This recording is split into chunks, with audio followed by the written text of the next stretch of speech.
Diana, how do you say 20 in Russian?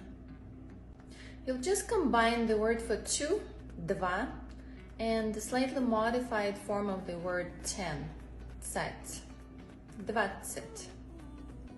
Okay, I got it. So for 30, I'll do the same thing, right? Take 3, combine with цать, so I end up with 30, right?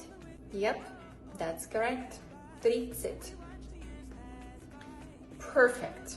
So for 40, obviously it's going to be 40. No, 40 doesn't really follow this logic. It's 40. 40. Wow.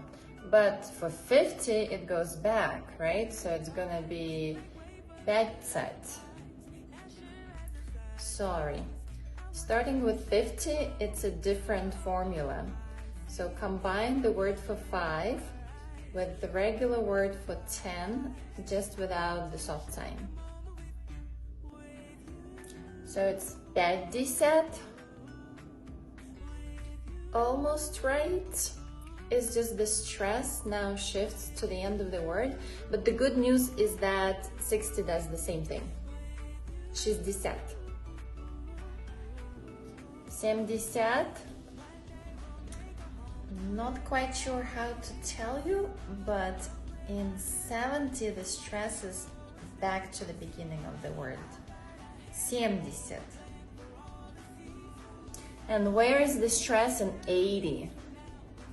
Also the beginning. 80. Okay, and 90 of course then is going to be 90, right? Actually, it's a different word for 90. It does include the word for 9, but it also has the word for 100 in it. So it's 90.